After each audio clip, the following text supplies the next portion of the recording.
Good evening, all. Welcome to the BG podcast, number 74, that time of the week again. Looking forward to discussing the boxing tonight. Thanks to everyone in the chat. I can see a lot of the usual faces, as always, so thanks to everyone who's joined. Hopefully going to have a full panel tonight. Paul isn't with us just yet, but hopefully we'll be joining in the not-too-distant future. Other than that, we've got Jet on, we've got Irish Tom on, and we've got Jay on. We're actually going to start with Jay this week. Jay, how are you doing, mate? I'm good, matey. I'm good. Happy to be here and with the rest of my fellow podcast panelists. Fantastic. And you're coming through loud and clear, Jay, so that's good stuff. We've gone old school. It looks like the internet gods are on our side. Yes, sir. Go for it. Let's do it. Good stuff. Jay, let's start with the card in the US. Eddie Hearn and Matchroom made their debut in the US last week. And I guess the card was headlined by Daniel Jacobs versus Luis Arias and Big Baby Miller versus Marius Wok.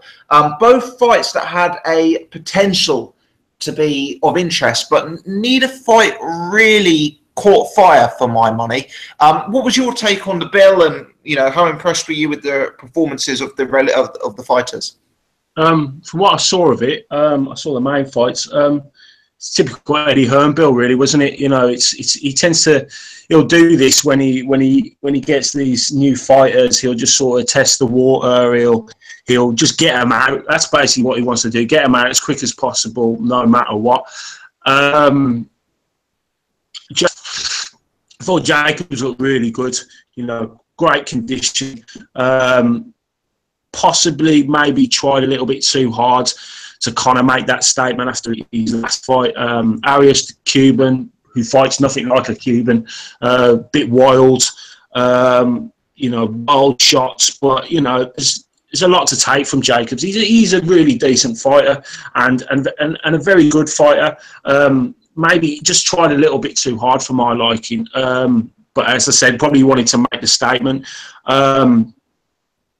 But I think, on that sort of performance, and he was expected to win, really, as far as I was concerned. And on that performance, he rates him up there as one of the best in that division, number 2 in that division. And I think if there was to be a second fight with GDG, there could possibly be a slightly different outcome on that one. Definitely. For me, I thought Jacobs was on form. He looked good. He looked really comfortable. He boxed nicely. I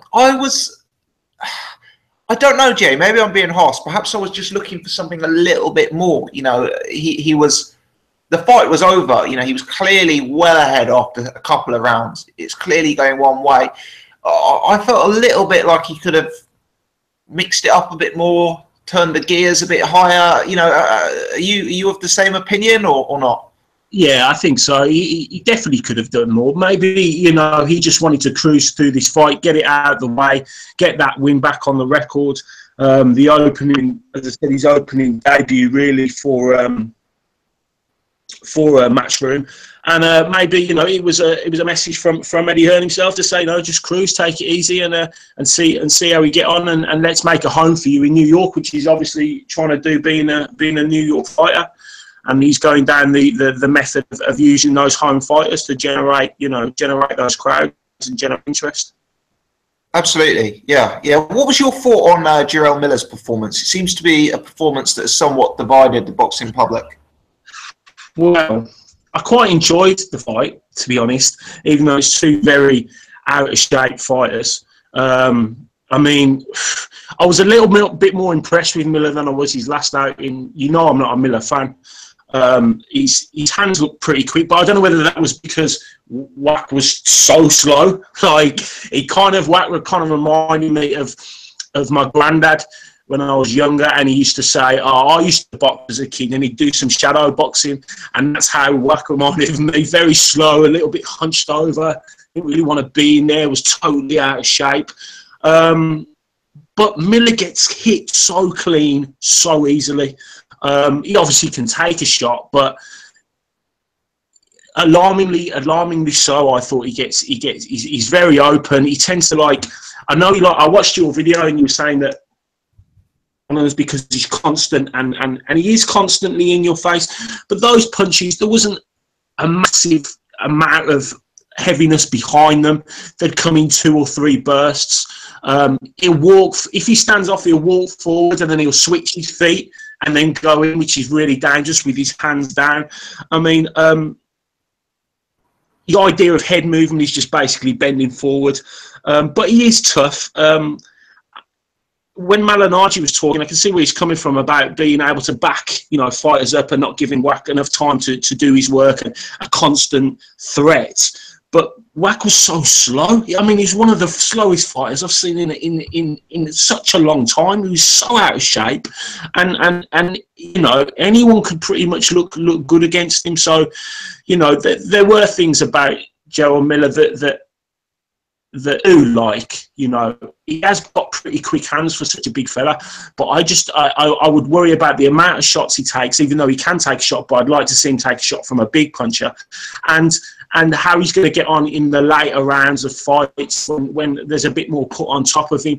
But I understand the constant pressure, but if anyone can fight him off the back foot and keep a bit of distance with a jab, I think I don't see him really winning that world title.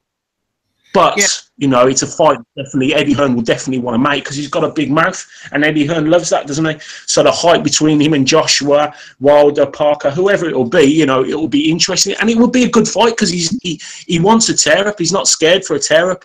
But it's dangerous for especially in the heavyweight division, because if you get caught and your chin is anyway suspect, then that's a big mountain falling down to shake the earth when he lands. Absolutely, and that's a big if. It's if they can keep him off. If they can keep Miller off and keep him at range and at distance behind a jab, it's an easy fight. But I'm not sure they can. I think that is a huge if, and his style is relatively unique in the heavyweight division. If they can't keep him off, I think he's a problem. But it's an interesting discussion. Jay, I'm going to move it at a pace today as Paul's now joined, so we've got a full panel. But before we move on, let me ask you about Josh Taylor, mate. His performance has really solidified him, in my opinion and many more opinion, no longer as a sort of hot prospect, but now as a world-level contender. Where do you stand on that? Yeah, lovely fighter, really good fighter. He's just one of those. He's one of those few that we have in this country of young fighters that have such natural ability. The guy can do everything. He's got a big frame, good reach. He's vicious. He likes a tear-up, but he can box as well. Fighting against someone very good who I don't think he'd been knocked down before, but a very good fighter. A really impressive form. It's a really big statement. Him, Josh Kelly, just natural fighters with greater natural ability, and it's only a matter of time before I think he could really rule that division. Yeah, he looks like he's on the fast track. Definitely. Cheers, Jay. We'll come back to you in just a little bit. 140 of you live with us already. Great numbers considering we're just up and running. If you are one of those people, please hit the thumbs up button nice and early. That will mean even more people join throughout the show. Let's move it at pace. It's great we've got all 4 panelists tonight, but it does mean we'll have to rattle around the panel a bit more. Let's go over to Jet. Jet, starting with Josh Taylor. You just heard Jay and I be complimentary. Good win over Miguel Vasquez. Is he pretty much operating at world title level already, Jet? Yeah, I'd say so. I mean, the division itself is fairly light. You look at the top guys. There's not many top guys in the division anymore. Obviously the top guy, the undisputed number 1, he's gone up. Terence Crawford. You do have some other guys who are obviously operating at world title level. Dongo. Victor Postol, he didn't look good in his last fight. He's fighting for an interim belt against Pro Jace. I'm not sure how to pronounce his name, but he's a prospect, so they're fighting for an interim belt. And then you kind of look at the other guys, Amir Mam, those sort of guys. They're prospects, but they're by default they're at world level because the division's so thin. Domestically, 140 is a good division. Don't get me wrong, but At world level, it seems it's a bit, it's a bit short of the top names. I'd say he's definitely one of the top names in the division.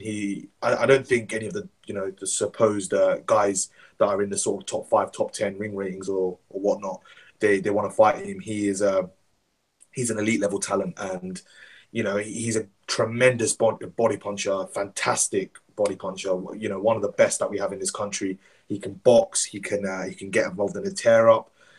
And it seems like he's more adept to get involved in a tear up. To be honest, he likes the short hooks. He's a smart fighter. He's a very, very smart fighter. You can tell he knows he knows his way around the ring. And he's one of the top fighters at 140 for me. Totally agree. Totally agree. He's got that range and that stance, and he's dangerous with that pedigree. But really, he wants to get into that engine room and unload from closer range. And, it makes for exciting fights. Jerome Miller's a man on many people's lips. He cut weight for this fight. He came in at a light 280-something pounds, so over 20 stone.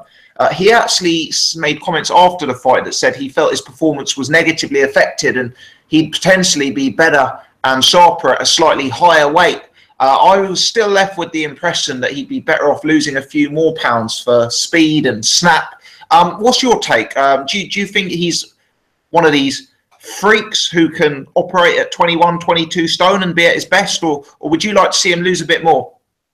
Yeah, I do think he's a physical specimen himself. I think he can operate at that sort of level. Whether or not he can throw as many punches as he did. Again, we have to kind of factor in the opponent. Mariusz Wach, he's coming towards the tail end of his career. He's lost a fair few fights. Obviously, he got a pounding by Alexander Povetkin, and that was a really bad, loss. I think he got pounded into submission by Alexander Povetkin, and we got to look at it from that point of view. But he is someone who can operate, at any sort of weight. He showed it in the Gerald Washington fight. He showed it in this fight, and he's a handful for anybody. Regardless of what people say about his style and his weight and whatnot, he's a handful for anybody if he can get in on the inside. He's a very smart inside fighter, actually, and I agree with some of the points that he made. That Dillian Whyte and Derek Chisora should actually watch Jerome Miller, because he's some of the uppercuts he throws are very they're very neat, very solid, very educated, and he's he's an exciting fighter to watch. And I do think maybe if he could come in at maybe 275 or something like that, if it's possible. Some people can't lose the weight. Maybe he's just one of them that can't lose the weight.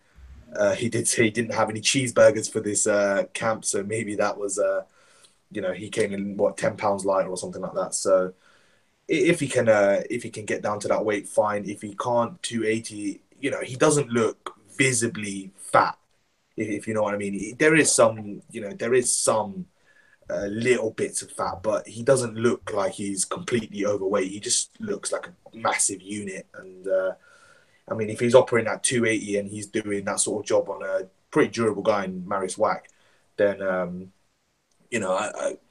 I guess him and his camp would probably say, don't fix what's not broken. So don't try and fix what's not broken. So I guess that's down to his team, but 275 might be an optimal weight if he could get down to it. Definitely. And whether he wants to get down to it is a key question, I guess. Jet, final question, unless you've got anything to add on Danny Jacobs, because we'll come to Smith Williams separately. But did you watch Better Beef, and what did you make on him? I must admit, I haven't actually seen that yet. I saw bits and pieces of it. I didn't watch the whole fight. I know it was a bit low-key. It was for the IBF title, if I'm correct. He won a version of the World Cup. He knocked out Coley, I think his name is. I'm not 100% sure how to pronounce it. But as far as I know, he'd never been down in his pro career or his amateur career. He was actually a fairly decent amateur. And Bertabayev kind of, pounded him. Most rounds it was fairly one-sided, and I think he got a stoppage in the final round in the 12th, and it looked like the opponent took a shellacking, to be honest. Bertabayev, he's a good fighter, but I do think he does have, it didn't look in this fight, I think the pace suited him, but against a top fighter, I think he'd struggle with the pace. He does seem to, he does seem to gas a little bit. He seems very heavy set, but with the right opponent, obviously he's become a world champion. He's done well for himself. He's won a world title. I think he's in contractual, and legal problems with his current promoter. So we'll see where that goes. And yeah, hopefully big fights. Obviously, Kovalev's fighting next week, I think, with the WBO version. And there's a few other fights out there. Badu Jack should be back in the fall from what I read on Boxing Scene, and there are other fights out there as well. So yeah, hope to see him in some good, exciting fights in 2018. And anything to add on Danny Jacobs, mate? A good performance, slightly uninspiring. I thought he could have gone through the gears a bit more. Arias, I think, I know it sounds ludicrous to say, he had John David Jackson came out and said he had a blister on his foot which was bleeding when he took the boot off or something like that. So you kind of have like a guy with one leg. Danny Jacobs should be taking him out, but nevertheless, decent performance, done well. He said he's going to call out the winner of Saunders and Lemieux in Montreal. So hopefully that fight gets made. Hopefully it's Billy Joe versus Danny Jacobs. That'll be a good fight, a very skillful fight as well. Tactical fight, very cagey fight. So just from a purist perspective, that'd be a good fight to make. Yeah, I'd actually really, really, really struggle to pick a winner in that fight, Jet. Would you ever leaning? Do you know what? It's tough because Jacobs comes in quite heavy, so he can take the punches from Billy Joe. I think Billy Joe's a very accurate puncher, a very sharp puncher, but I don't think he's the biggest puncher, and I don't think his punches would have any weight on Jacobs. Jacobs is a very slick mover, but he can be low output at times depending on the opponent. He did show it at times against Golovkin. But yeah, that's a very close fight. I would say Saunders very, very narrowly, about 51-49, something like that. But that's a really close fight. It's a tasty fight, one that I would look forward to. Hopefully Billy Joe comes through his fight against David Lemieux. Yeah, absolutely. Cheers, Jet. We'll come back to you. As I say, we're going to cover Smith versus Williams just a little bit separately, so I'll come back to that in a second.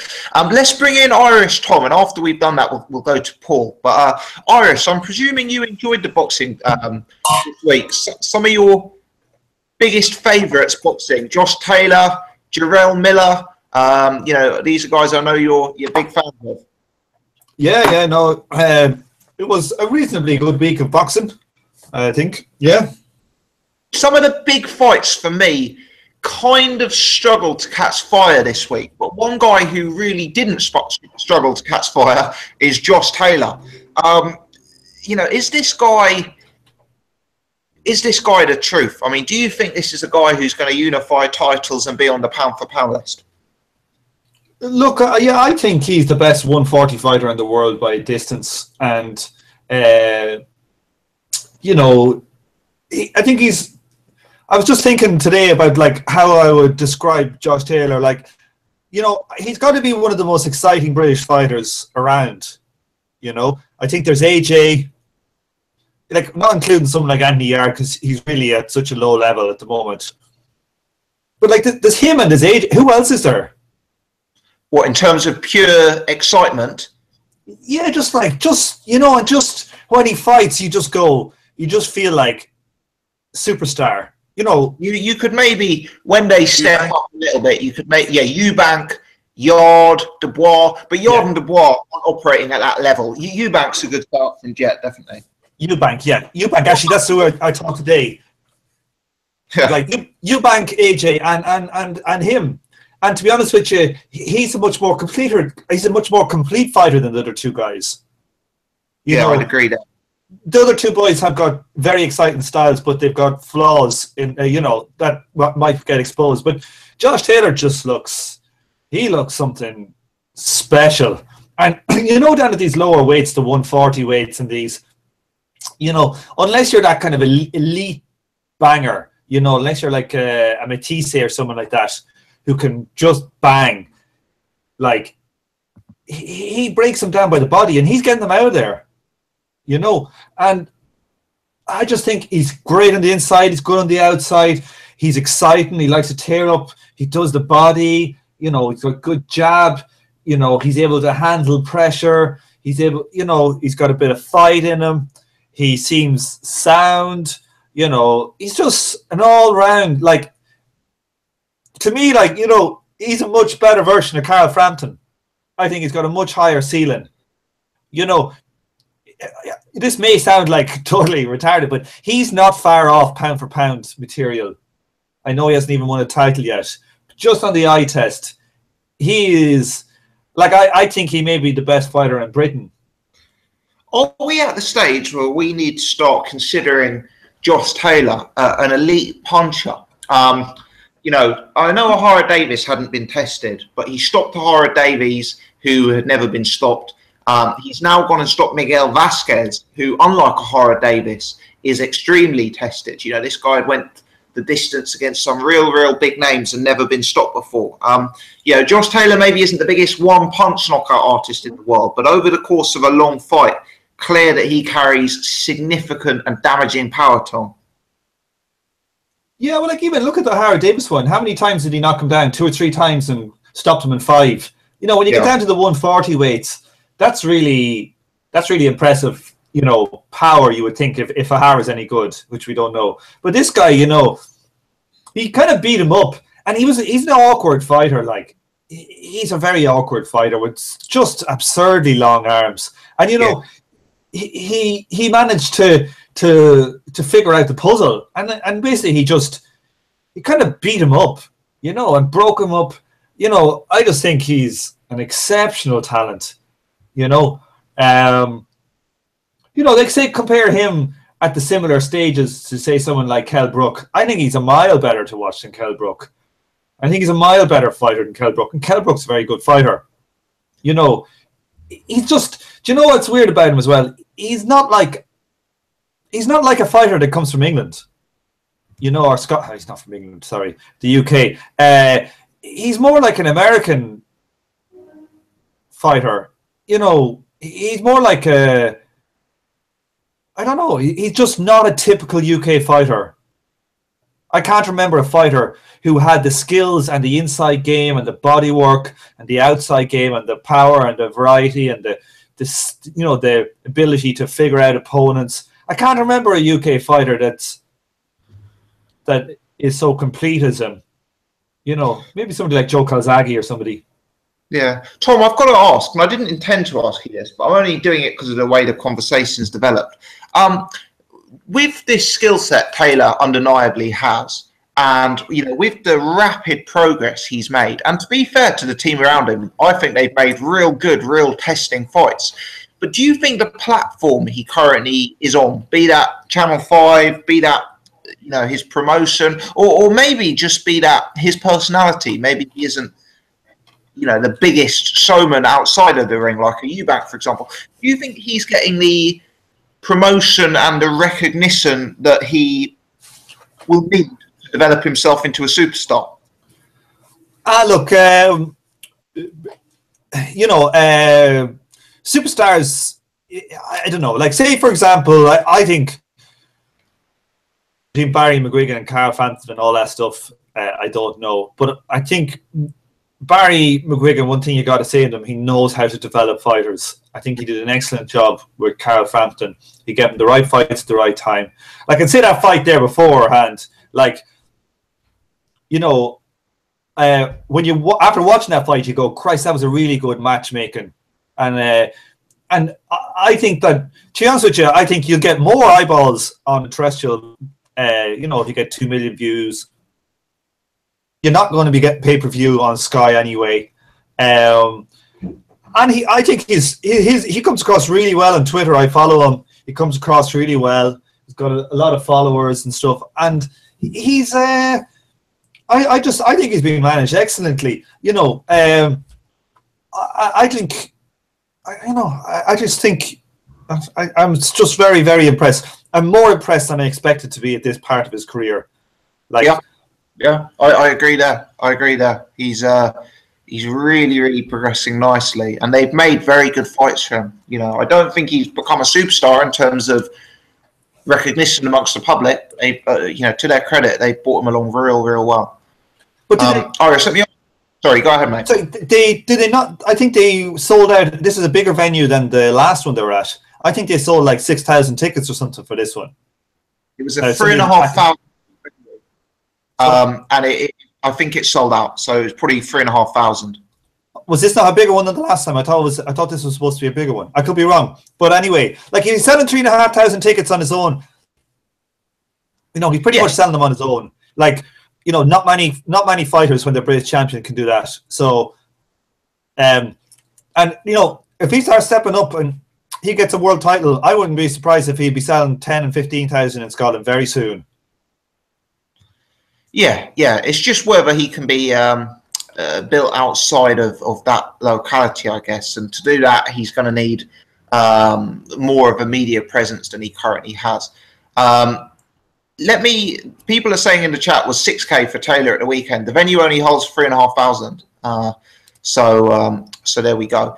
What about Iris Jerome Miller? What about his performance in the last weekend? What did you make of him against Marius Wack? Well, look, Marius Wack looked like he had been on a breastfeeding course for the last 6 months since his last fight. And he was 20 pounds lighter than Jarrell. Yeah, but he was also 20 pounds heavier than he was when he fought Povetkin. So, yeah. You know, that wasn't a great... You know, it's this typical fucking thing with Eddie Hearn, giving these guys 2 weeks' notice. You know, when they know this big card is coming up, and then they give a guy 2 weeks' notice. And you could tell he was only in sparring partner mode. But even saying that to Vok, he did... I thought, like, he probably won the first 2 rounds, you know. But, you know, Paulie Malignaggi's commentary was spot on, I think. Jerome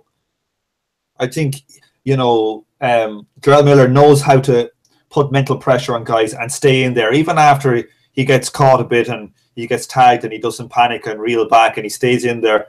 And he's just a bit of a unit. Now, he said in the post-fight that he had an elbow problem. I wouldn't be surprised because I didn't think he looked like he was hitting as hard. But look, I didn't think this was going to be that good a fight anyway prior to it. But like you were thinking it was going to be a good test. But like if you had said beforehand, you know, he stopped Vok in 9 or 8, whatever it was, you know, we'd be saying wow beforehand, wouldn't we? Exactly, mate. Yeah. But I think it is a bad Vok. So I just think, you know, what are you going to do? He beats up and dominates a guy who is maybe top 30 or something like that. So, you know, it's a couple of good results now. He's beaten Cassie, he's beaten Washington, he's beaten Vok. You know, so like I think he's shown that he's obviously above that kind of top 20, top 30, top 40 thing. So, you know, just want to see him in a bigger fight. I'd like to see him beat the Tara of Dillian White. Definitely, yeah. That would be a good fight if it was made. I suspect it won't get made, but it would be a good fight if it did. Tom, we'll come back to you in just a little minute, mate. Let me bring in Paul. Paul, give us a sound check, mate. How you doing? I'm good, mate. How's yourself? Yeah, very, very good. Thanks for joining, mate. Let me just turn you up, Paul. You're loud and clear. I've just got your volume on low, so I've just turned you up, so you'll be coming through loud, mate. Which fights did you watch this weekend? I watched pretty much all of them. Yeah, I think I watched all of them. Oh, well, I didn't see Better. Okay. But I saw everything else, I think. Me neither. Give us your take on Eddie Hearn's Matchroom American debut. What did you make of that cod? Jacobs. Jacobs looked all right. He kind of like it was just all right. I think it's like everybody said. I don't know what it is with Jacobs. I think he kind of like I was expecting him to look a lot better than that. He kind of just looked all right. He seemed to Jet hit the nail on the head. He kind of like I was expecting him to go through the gears a bit more, and he just sort of like didn't. I don't know why. We know he's got power. I think he probably could have gone for the knockout and stopped Arias, and I don't know why he didn't seem to really go for it. It was an all right performance for me. Definitely. And what about Jerome Miller? Are you one of these people who thinks he can cause the top boys, AJ and Wilder, problems, or do you just think he's too heavy and too easy to hit? Well, I mean, here's the thing with Miller. His chin hasn't been tested yet. He's not been in with anybody that can really punch. Fred Cassie, Gerald Washington. These are not punchers. And so I think, look, he's very open. He's very slow. I'm not a big fan of Jerome Miller. I like him. I think he's a great character, and I think he will bring excitement to the division and whatnot. Skill wise, I think he is relentless, and if he turns out to have a decent chin, he might go far because he will get hit. That's the thing. Is like he's definitely going to get hit. I mean, I can just can you imagine him being that slow, and then just say Wilder from this last Stavern fight, how snappy Wilder was looking. And I know, yeah, I just think the chances of Miller getting through a fight with somebody like Wilder or AJ Povetkin, maybe even Luis Ortiz, without sort of getting hit flush, are slim, and it just depends on how he takes that punch. If he is as tough as he looks like he might be, then he might cause problems, because he really is relentless and he is good on the inside. He does do some things. I think he's a better fighter than Dillian White. I think Derek Chisora's pretty much shot, although every time I think he's shot, he comes back, and so you just never know. I think he's probably a better fighter than both of those guys, to be completely honest. But he is slow and plodding and easy to hit. Indeed, yeah. I think how his chin holds up and whether the top heavyweights will be able to control him from range are the key questions, really. 'Cause I think he's got a lot of attributes that can cause people a lot of problems.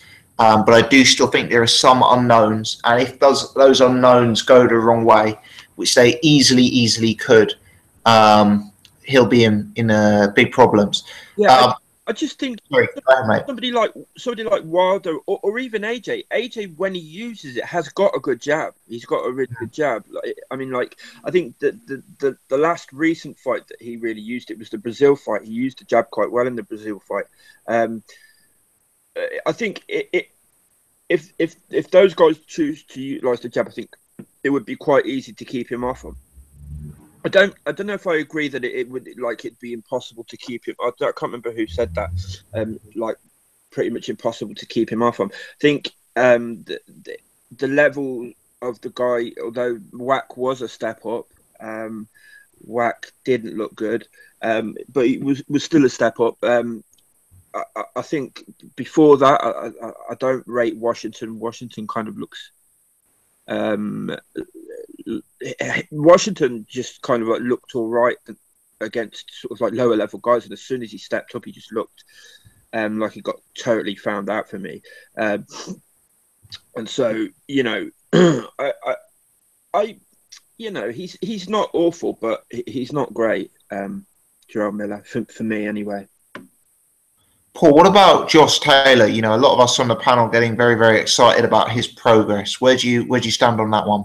Yeah, look, do you know what? Since the Dave Ryan fight, sometimes you can just look at a fighter, and from the eye test, obviously, they have to prove it. They have to step up and prove it. But I think I said it on this podcast. He's going to be a world champion. At the time, I said when Terence Crawford leaves the division, I think he's probably the guy that's going to take it over. And I agree with Irish. I think he beats everybody at 140 already. I really do. I think he'd absolutely beat the shit out of Ndongo. I don't think Ndongo's that great. I think a couple of a one punch knockout and then a win over Ricky Burns they're not exactly you know, it's not exactly work, you know, pound for pound form, is it? Let's be honest. I just think, you know, is Bartholomew still at am I thinking of is Bartholomew at 140? I believe he is. Jet will know for sure. He is. Yeah, yeah. Yeah, so Bartholomew's a decent fighter, but I still think Josh Taylor's probably better already. He's young. The only thing, I mean, look, he's fantastic. I think he's the best fighter out of the UK at the minute too. His footwork is incredible. His body, Jesus Christ, he can have, his body punching is really good. His timing is really good. Good jab. Seems to have power. I think he's got it all. He's equally effective with either hand. He switch hits and stuff. I just think he's absolutely elite. I think I can really see him. He's not pound for pound yet. He hasn't got the resume for pound yet. But I really can see in the next couple of years him superstar. I don't know. I think there's something that is almost unquantifiable that fighters that are superstars have, isn't it? It's kind of like like why is AJ a superstar and I don't know, other fighters aren't, that have perhaps got better skills than him and just as much power and whatnot. I think sometimes there's like an X factor that's hard to put your finger on. Why fighters become superstars. So whether that will happen or not, I don't know. But I definitely think he's world level. This guy he beat at the weekend, he beat Shafikov. He only like a couple of years ago. No one else has been able to get him out of there. And I was really, really impressed with Josh Taylor, as I have been, for quite some time. Definitely, yeah. Real exciting fighter to watch. Cheers, Paul. I'll come back to you in just a second, mate. Just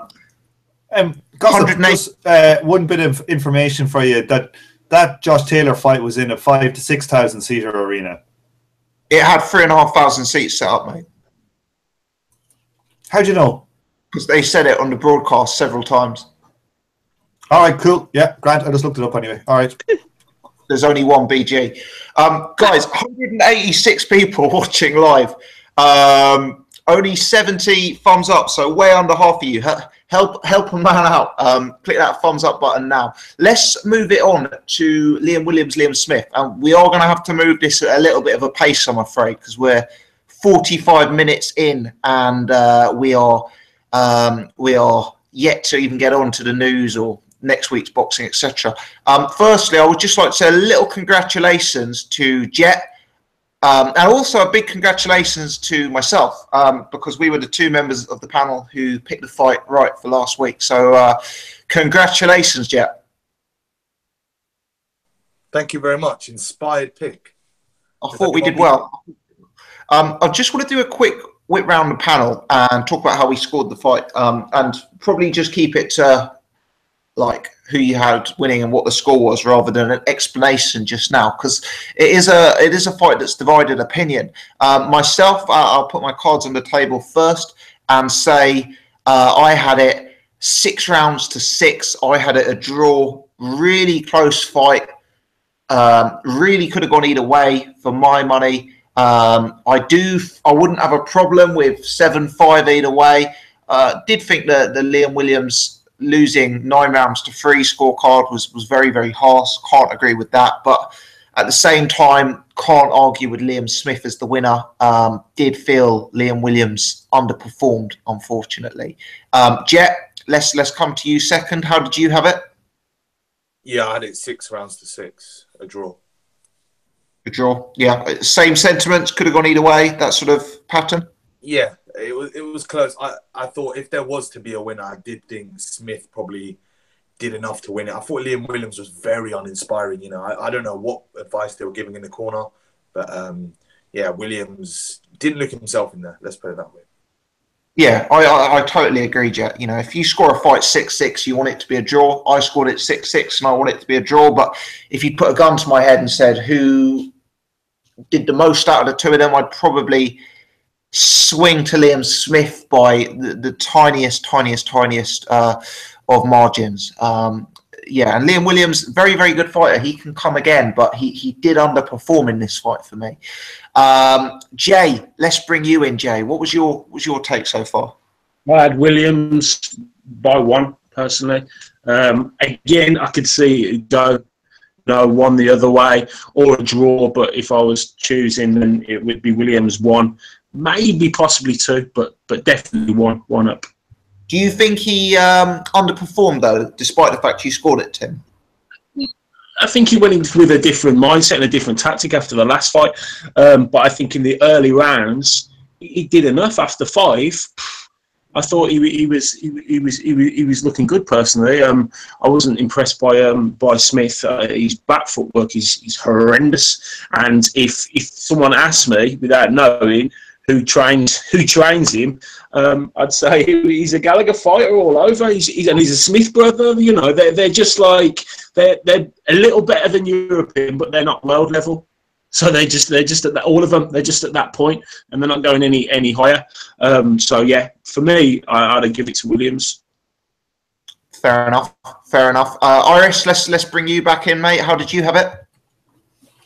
I had a 7-5 for Williams, and like I think it was a very poor fight. I thought both fighters were shit. I thought Liam Williams showed mental weakness and an inability to put his foot down. And if you were in that fight, you should be collapsing to the canvas when you finish 12-round fight.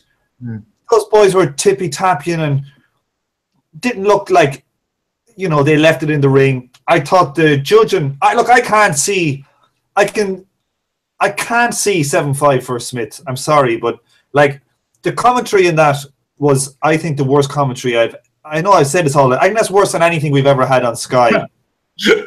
Yeah. I genuinely think that was just. I agree with you, Iris. It was bad commentary. Yeah.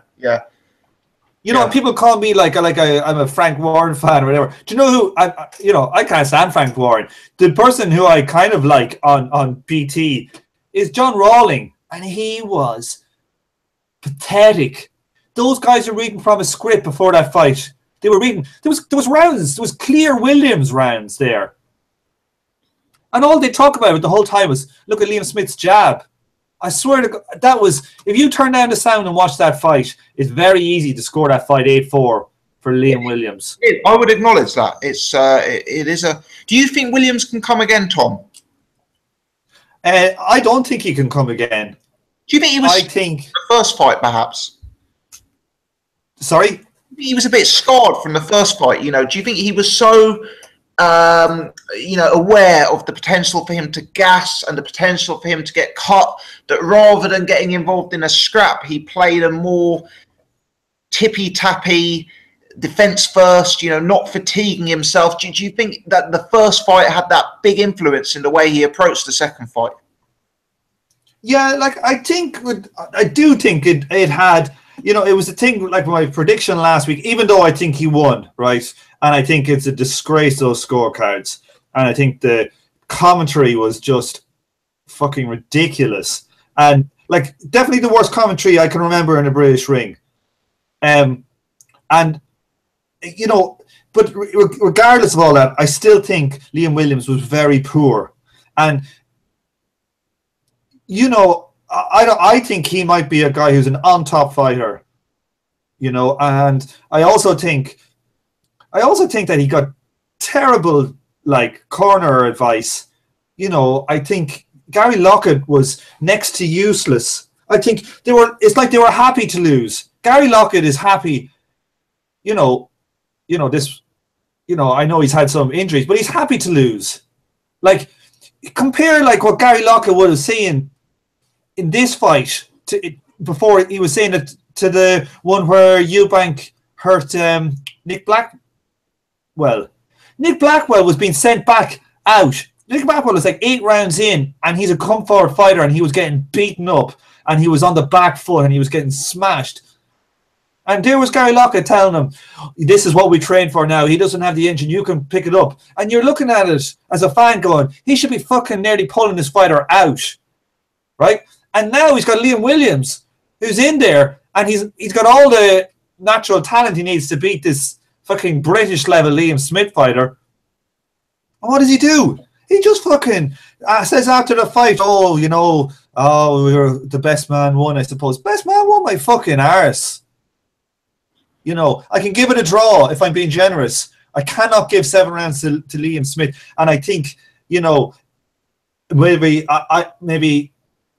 Liam Williams needs a different coach to motivate himself. And I think that gym might be scarred by the different events that occurred and the one that happened to Mike Towell as well.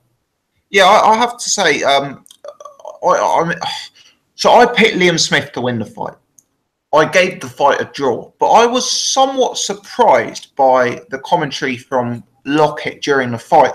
I think I heard him say to Williams that Williams was several rounds down on the card at a time when I believe I actually had Williams ahead on my card. There was a slight defeatist attitude there, which I did find slightly strange. But yeah, it's obviously there's been some very, very difficult events there, which Iris has referred to, and that's very, very unfortunate, and hopefully that doesn't play a role going forward, I guess. Let me ask Paul. Paul, how did you score the fight? Who did you have ahead, mate? Yeah, this fight sort of like showed me like so clearly how much of an effect the commentary has on you, whether you choose to sort of try and fucking ignore it or not. It does. Right. So during the fight, I scored it 7-5 to Liam Smith. I watched it back the following day with the sound off, and I had it 7-5 the other way. Okay. So okay. So close fight, but a fight where you'd probably side with Liam Williams looking back on it. Yeah, I mean, I agree with you guys. He didn't do it. He didn't do enough either. But I've never been a fan of Liam Smith. I picked Liam Williams to win the fight. I thought he just was I thought he won the fight. It wasn't by a huge amount, but I thought he won the fight. Just like, oh man, I don't know that commentary. What the fuck is it with? I mean, like, I understand, fighters being, Hearn fighters or Sky fighters or whatever, but like they seem to just have like this. They have a narrative of who they like, and they can't seem to stray from it. It's almost like someone gave them a fucking script and said, "Here, read this. Doesn't matter what happens in the ring, just read this." It's bizarre. It's bizarre.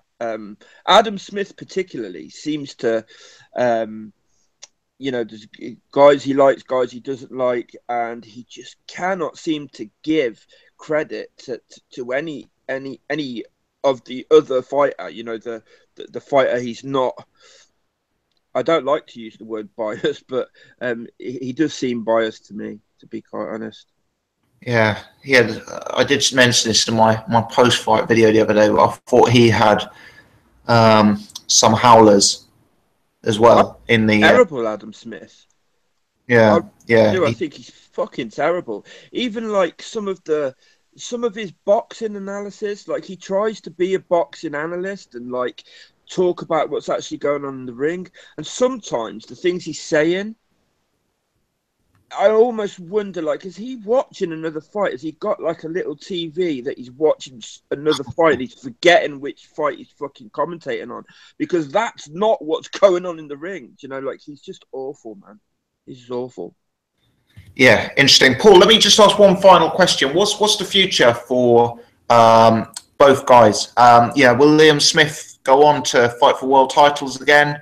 And will Liam Williams come again, or do you think that's the end of him? How old is Liam Williams? Let me box racket a second. Just look now, mate. I think he's 26. Oh no, sorry, that is Liam Williams, the Welsh rugby union player. Let's have a look. Liam Williams, the boxer, is 25. Right, yeah. Young guy. I mean, he's obviously young enough to, I think he can come again. I do think Gary Lockett is a fucking problem, though. I think he should switch trainers. Liam Williams has a lot of talent. He has a lot, if you know what you're watching when you watch a fight, a boxing match, and you look at that fight, it's very, very clear who the more talented guy is in there. For me, I mean, like to me, it's really fucking clear. And sort of like I think a better trainer would get more out of him. I really do.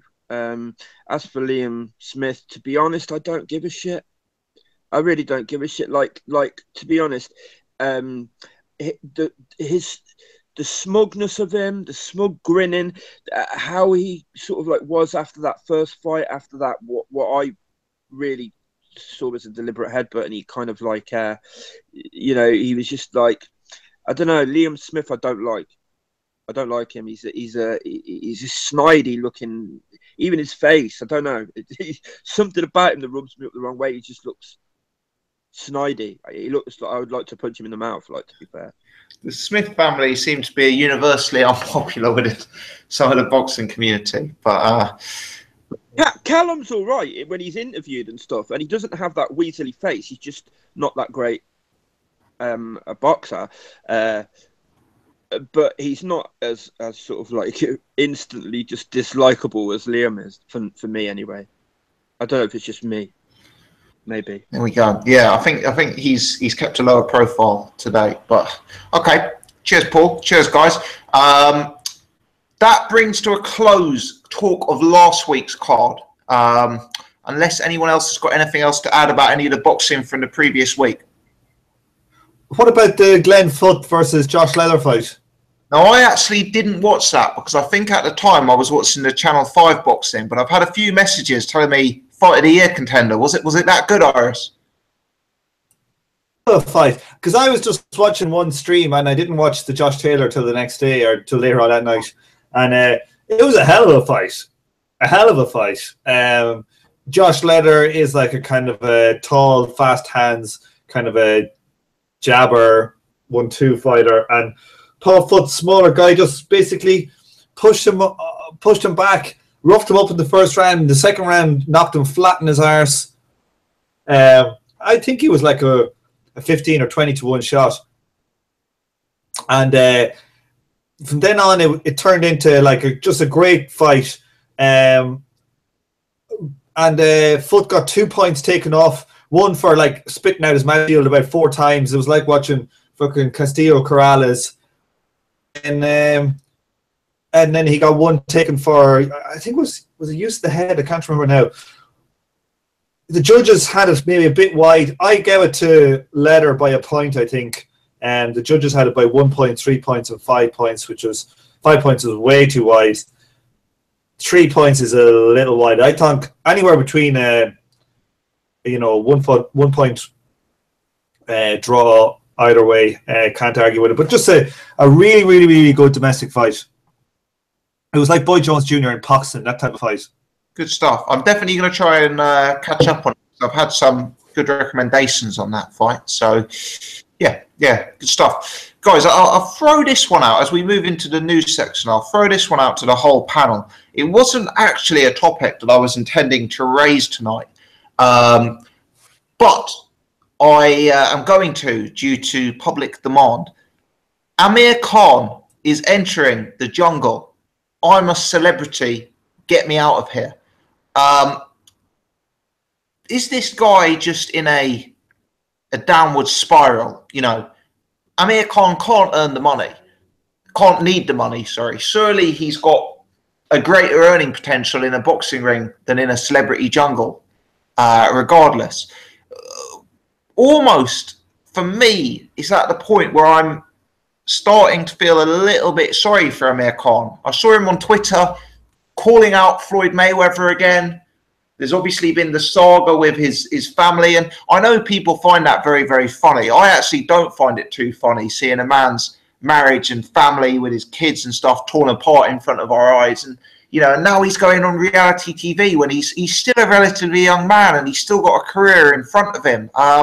What's your take on this? Is he in danger of being one of these boxers with real problems outside of the ring?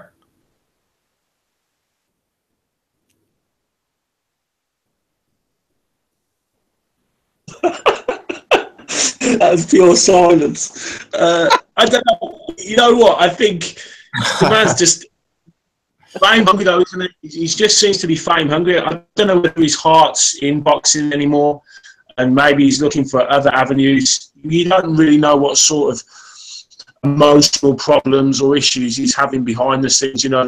Obviously there's his missus. There's problems of talk about the family wanting to take money off him and etc. etc. So, I think we've lost Jay. We have lost Jay. Well, his internet stayed good for over an hour, which is more than it did last week, but we're out. I'm presuming, based on that extended silence, nobody else wanted to get in on Amir Khan, which is probably sensible, I guess. But speak now or forever hold your peace. Well, I don't know what the fuck to make of it. I mean, why is he doing it? I mean, he must have made. Does anybody know how much he made for the Canelo fight? I mean, it's got to have been several million, right? Well, it's got to have been 5-6 million. I seem to remember it was something quite high. He was already earning a lot of money. He's a big earner. He's a big name. He's very big in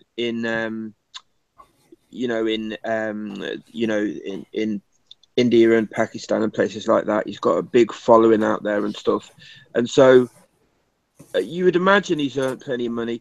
I don't know. He seems to me to have become kind of like, he lives in the States now. I think he's kind of like, mixing with a lot of celebs and stuff, and has become like a bit more about that sort of like celebrity life, club life, or whatever. And somebody's obviously talked him into it. It's fucking ridiculous. I don't know what he's doing, because, like you said, Tom, he's got much. He'd earn a lot more money. I mean, the Kell Brook fight, that could still be made, and I think they'd both make. Well, it'd certainly make more than he's making on fucking I'm a Celebrity, get me out of here. I mean, what is it? Where is he going? The jungle or whatever? Yeah. Fucking lads. Whoever hears ye boys complaining about David Haye doing exactly the same fucking thing? Yeah, but you gossip ever complain about David Haye doing that once? There's two differences, Tom. Number one, David Haye was an older guy who at the time was supposed to be considering retirement from the sport after several career-threatening injuries. And number two, you didn't really get the impression that David Haye was on a downward spiral, potentially having real problems in his life, whereas you kind of do get that impression with Amir Khan. But perhaps I'm being too kind-hearted here.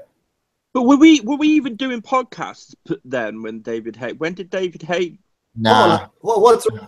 That's about 5 years ago, Paul. Yeah, so that's what I'm saying.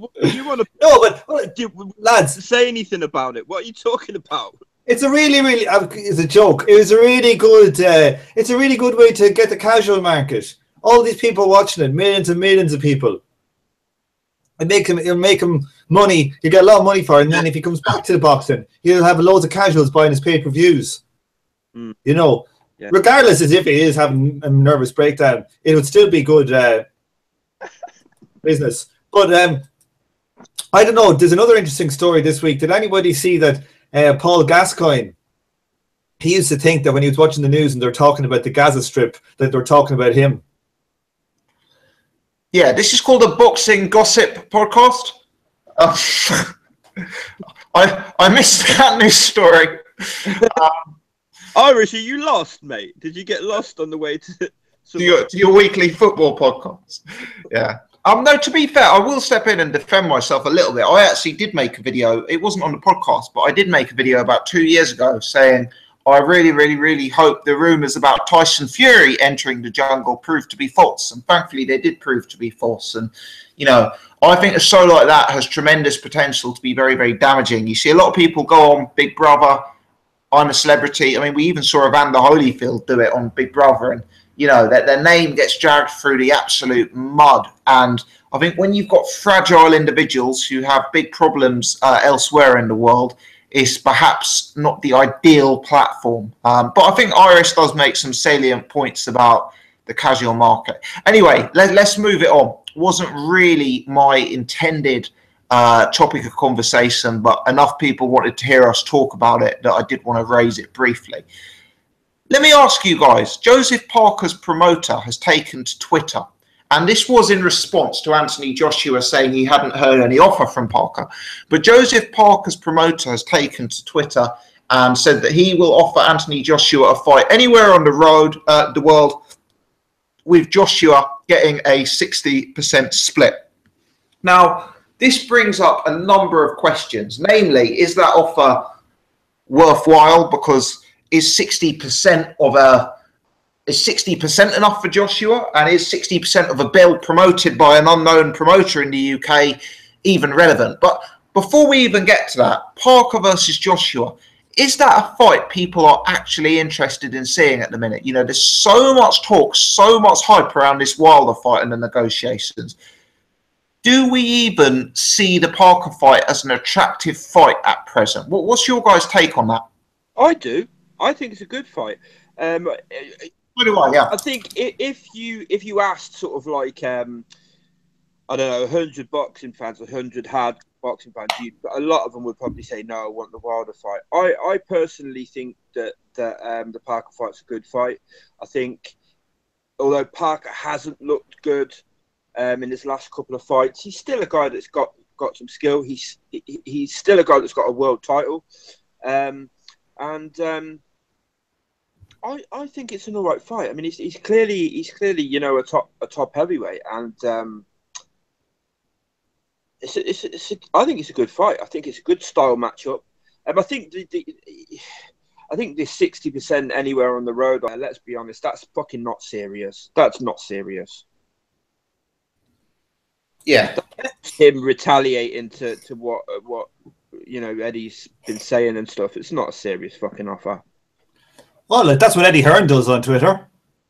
Are they not serious ones? Yeah, but then he goes into the boardroom and actually negotiates the actual offers. I mean, look, 60-40 split for AJ and Parker. If you actually look at their market value, it's not realistic.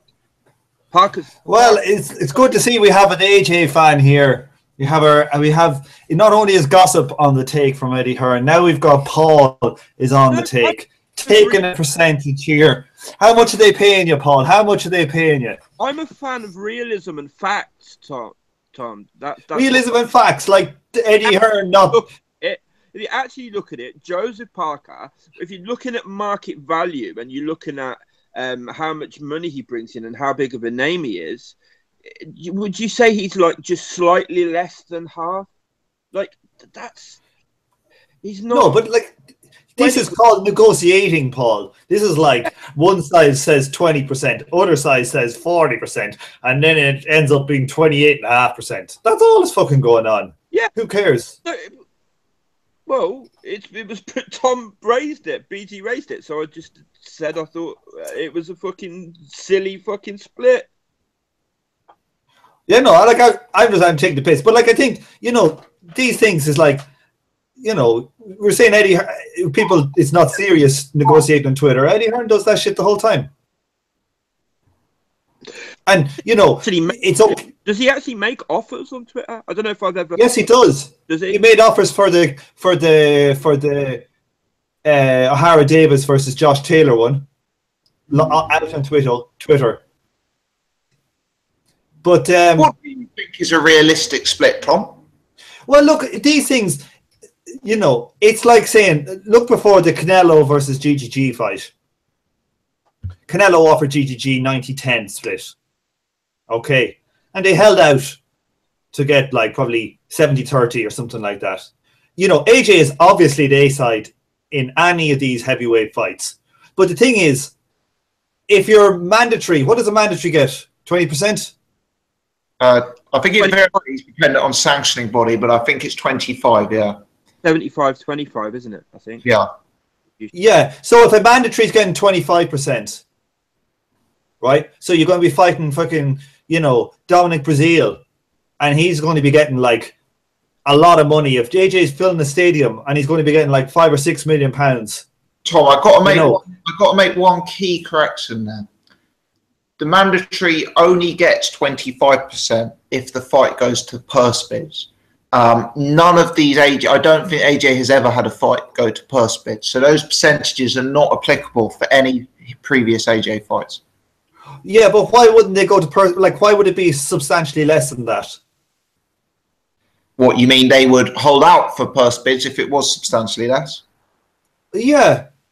Yeah, I think that's sensible, and I think it wouldn't be, you know, substantially less than that.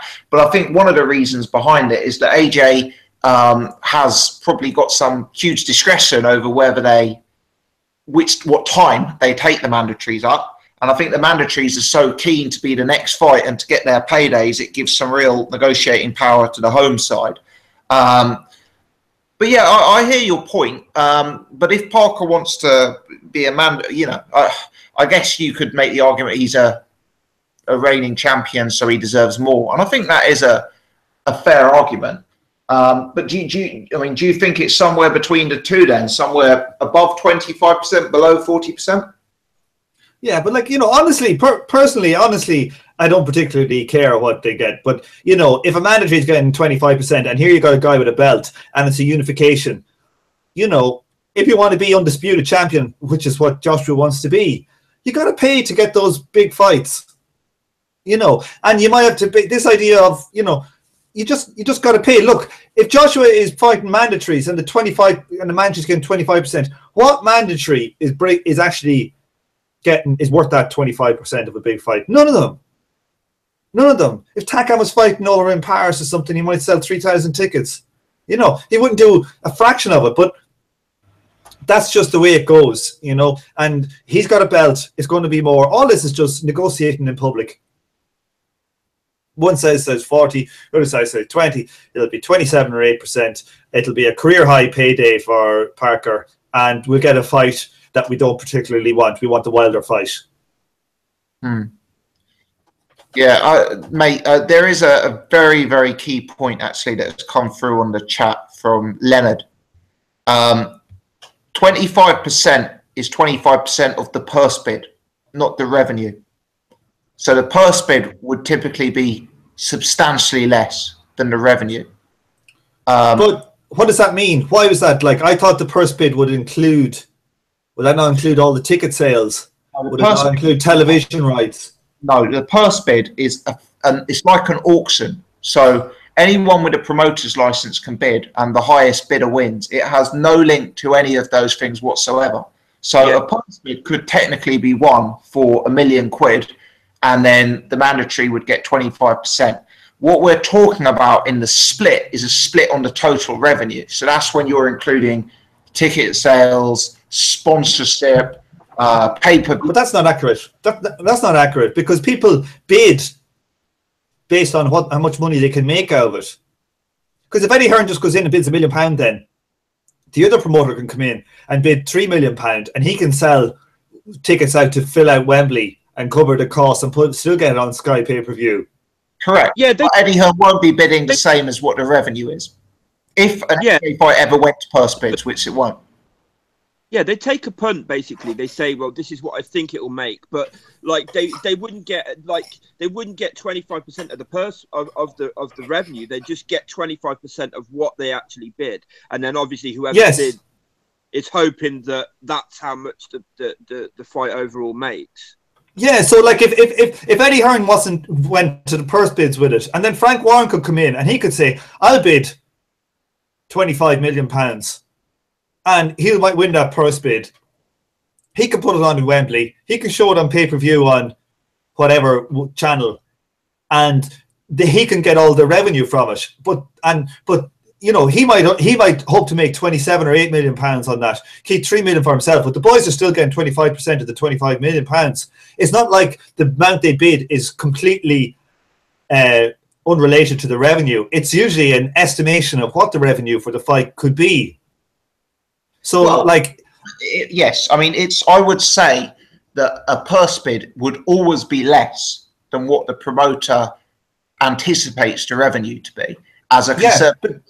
And second, and Tom, this is purely theoretical because, as I say, there has been no AJ fight go to purse bid, and I'm not actually sure when the last time a major matchroom fight or fighter even did go to a purse bid. To be frank, yeah, I don't think he lets them go to purse bids very often. Maybe for British titles, I can't think you're right about the. And do you know, when they do go to purse bids, he usually doesn't win them. James DeGale, that was purse bid. He lost that one. Like normally with all this Ermit Hearn, it's actually when they go to purse bid, he tends to lose. Yeah, but I Hennessy win one off him for Nick. Nick Hennessy, Blackwell. But I think, Tom, what it is the fights that go to purse bid tend to be the fights that he doesn't necessarily care about so much. He wanted that Eubank one. He was raging over that. Well, he did, and that's a good point. But that was a British title fight. And DeGale, he wanted DeGale. He bid like millions for DeGale. So, like, anyway, he doesn't do it. But like, I think the thing is, though, they're like, while it may not be the full 25% of revenue, it will be not far off it, because if he offered them fucking like 5%, they would say, let's let it go to purse bids, because it'll mean they're more likely to get their true value. So maybe they'll get 15% or something. I don't know. But I think with Joseph Parker, he is a champion. You want to unify. You don't do it on the cheap. Look, I'm sure in Dongo, when he went to fight Terence Crawford, he wasn't getting 5%, because Ndongo doesn't sell 5 tickets. So, like, he had, two of the belts. I'm sure Ndongo got paid hundreds of thousands. He probably got like a 25-30% split. So, and that's Ndongo. This is Joseph Parker. He's a much, it's a bigger thing. Yeah, I hear you. Jet, let me bring you back in, mate, because I haven't brought you in for a little while. Purse conversations and split conversations are always controversial. Part of me thinks, who cares what the splits are? We just want to see the fights. Part of me thinks it's actually key to form opinions on the splits, because they're the defining factor in terms of whether these fights actually happen or not. A lot of conversation really recently about splits. A lot of talk about Wilder wanting a 50-50 split. A lot of talk of Joseph Parker being massively insulted by a 20% split. What do you think are the fair sort of margins for these heavyweight unifications? I mean, it's a bit difficult to say, because, margins will vary on, different fighters command or demand different, different purses and different shares of the revenue, whatnot. So it depends, I guess, from fighter to fighter. I can understand Wilder getting a 50-50. That's fairly understandable, I guess, even though AJ's probably got the marquee name on his record. Joseph Parker getting a 60-40, again, I can understand whether that's realistic. I don't think so. 70-30 is probably a bit more realistic. Parker, obviously it's debated. I know got a weird decision against Hughie Fury, against Takam. He didn't in the AJ's mutual opponent. He didn't look that good against Takam. He's beaten some other guys, but in sort of his step up fights, he hasn't looked the guy that we thought he would be. Obviously, he's won a world title, so he's done well for himself. But he hasn't. I think he's regressed slightly. I think the weight is causing a bit of problem for him. But I think 70-30 would be a bit fairer for Parker Joshua as a split. Although I think Eddie Hearn already said it that you know, they're overpaying opponents nowadays for Anthony Joshua. And I guess they can afford to do that. You know, they're gonna have to do that to bring these guys over. If AJ wants all the belts, they're gonna have to put the money up, regardless of how much it is. You know, they're gonna have to cave into split demands and that sort of stuff. But David Higgins he's a bit weird. I know, you know, he doesn't come across as the most eloquent promoter. Let's put it that way. But yeah, I just like to see the fights. I know splits are important, and you know, purse demands are important, but I guess if you can avoid that, and you know, obviously negotiations are called, you know, just that for a reason.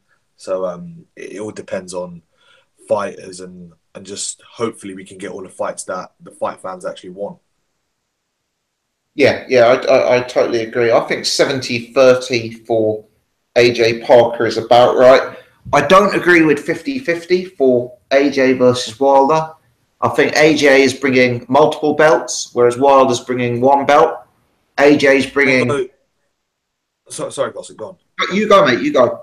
I mean, I understand, you know, that people will say, oh, well, you know, Wilder doesn't deserve 50-50, which he probably doesn't. I'm not justifying that he does. I could understand why they you know, they might approach a 50-50. I can understand why that's a viable option, but I'm not saying that he deserves 50-50. Although I know you say he brings multiple belts, I guess obviously they're going to factor in that Wilder's camp is that he's bringing the most prestigious heavyweight title belt, or the most prestigious belt in the world to the table. So, and he's had multiple title defenses, and you know how it's all politicking. So I'm not saying it's right and he deserves 50-50, but you know what I mean? I'm not saying he deserves it, but sorry, go on. Yeah, no, I agree. They will make that argument about the green belt, but to be honest, for me, the WBC belt, it's almost been made a mockery of by Deontay Wilder's reign at heavyweight and the opponents that they've let him get away with fighting, and you know, the way it's been handled, really. But yeah, I mean, you know, how many tickets did Wilder sell for his last fight? How many pay-per-views has he sold in his entire career? I think from a pure commercial perspective, it's hard to make a 50-50 argument. But, you know, I agree. We just want this fight to happen. And it's kind of frustrating that, you know, this could probably be one of the reasons why either it doesn't happen or an excuse is given that it doesn't happen, I guess, from whichever side that may be. Paul, Jay, have you got any thoughts to throw into the mix on this one? I think, I think after speaking to myself for 20 minutes and then realising I'd gone offline, I think... Oh, sorry, mate. That no one was moving. I was like, what's going on? This is where belts are a load of bullshit. Do you know what I mean? This is the problem that we have when we have 4 different belts. When there was one belt holder, they were the A side. That's what you're after. They got paid the bigger cut. And I think that now it's all about what commercial, how the fight can be sold, who's going to sell the tickets, who's the name, you know. So, you know, offer from Parker, what was it, 60-40? Yeah. I mean, is that right? Yeah. Yes, correct. Yeah. So that's ridiculous, because at the end of the day, we know that Joshua's going to bring in the money, and that's what everything needs to be looked at now. That thing of Deontay Wilder having the WBC, but yes, it is a prestigious belt, but it don't mean shit. At the end of the day, it's you know, 40% of something is, you know, 40% of nothing, if you know what I mean. You know what I mean? It's 40% of Wilder going to be like 40% of Joshua Parker or Joshua Wilder. It's as simple as that, really. And yeah, it's pretty much Joshua can, I would say, dictate, you know, whatever he wants to a certain extent now. Do you know what I mean? Because it's not about, it's about making the money, you know, and people will avoid fighting certain people purely out of financial factors. Yeah. That's the state of boxing in 2017, unfortunately. But yeah, and then what, you can't blame people. Of course, they want to make as much money as possible, but there has to come to a point where, you know, when you've made that sort of money, because I'd imagine Joshua would probably want to fight everyone because he knows he's still going to get paid whatever. I mean, so he'll be quite happy. Other fighters may look at Joshua and think, well, you know, I could lose. I want to get rewarded heavily because I might not get that opportunity to make that sort of money in the future. Yeah. No, and I do have some sympathy with that. You know, boxing can be a short career. It can be a brutal career. Any fight can be your last fight, and you've got to make hay when the sun's shining, I guess. But, you know, it is frustrating from a fan perspective when you just want to see these fights get made. Guys, let's mix it up a bit. James DeGale versus Caleb Truax. I've got to be honest, brought a tear to my eye when this fight was announced. Look, I'm pleased James is getting out before the end of the year. It's nice to see him on a Frank Warren bill that's actually looking like a fairly interesting bill at the copper box. Caleb Truax, I mean, this is woeful. I don't know if you guys have seen him fight before. I, unfortunately, have had the misfortune of seeing him fight several times before. I believe I'm not wrong in saying that he got stopped early recently by one of the Dirrell brothers. Let me just... Anthony Dirrell. Yeah, did he get stopped in like a round or two, Jack? Can't remember, but I saw him fight. First round. I think it was the first round. I think it was first round, first minute of the first round. I saw him fight him and Jacobs, and he looked woeful against Jacobs as well. I watched the Jacobs fight as well, and that's down at middleweight, and he's a career middleweight here. He's lost to Jermaine Taylor. He's got beat and well beat, you know, non-competitively against Danny Jacobs. He's got stopped in the first round by Anthony Dirrell. You know, subsequent to that, he's fought a guy with 15 losses, and Keandre Leatherwood, who has 20 wins, 4 losses. I haven't heard of him. And now he's facing James DeGale. I mean, BoxRec have him number 55 in the world. Unbelievably, the WBC, or maybe it's not the WBC, maybe, sorry, my apologies, it's the IBF. Unbelievably, the IBF have him at number 15. Surely, if James DeGale retains 90% of his ability, he'll knock Caleb Truax out, you know, in short order, guys.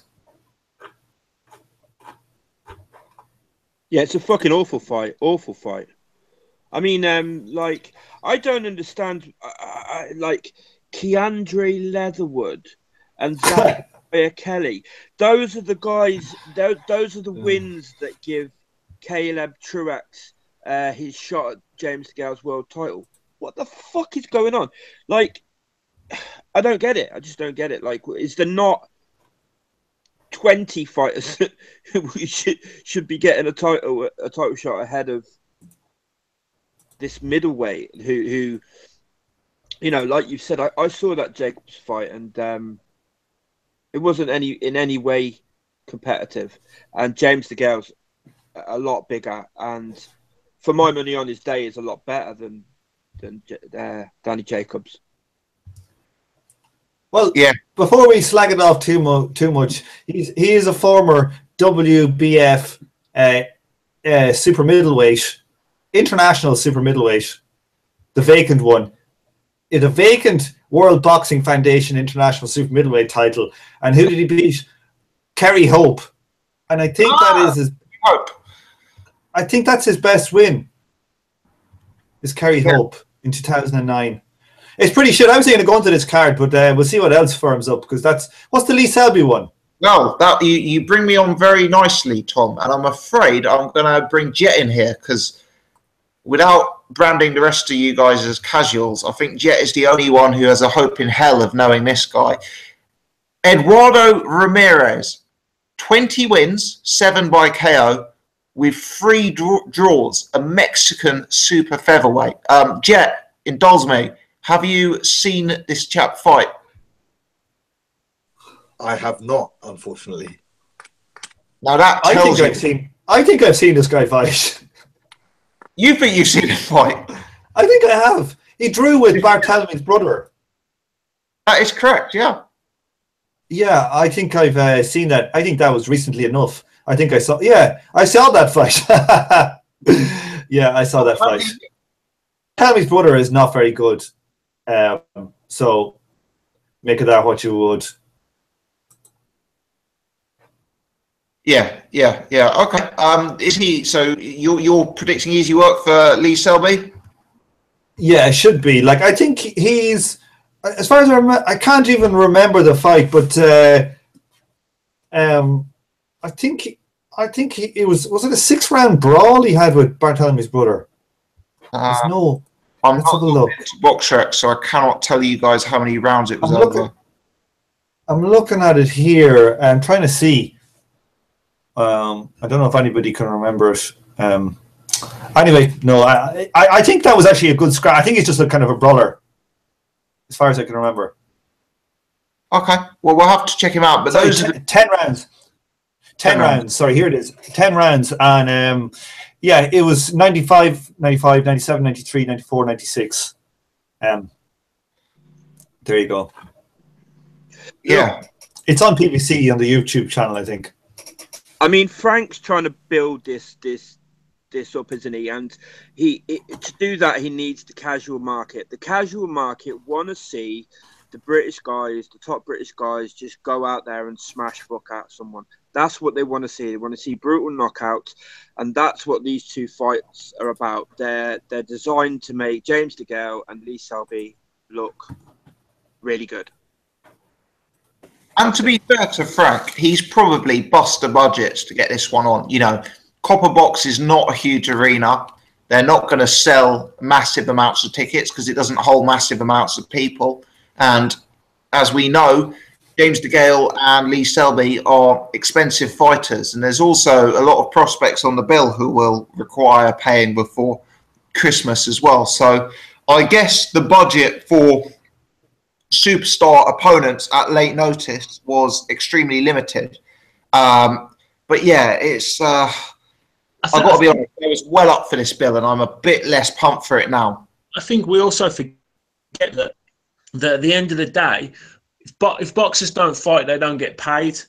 And James DeGale has had a bit of a layoff and he wants to get a payday before the end of the year. You know, he wants to top up that bank account. That's why he'll take a fight like this. That's why he doesn't care. Just wants to get that money in his pocket. I mean, when was the last time he fought?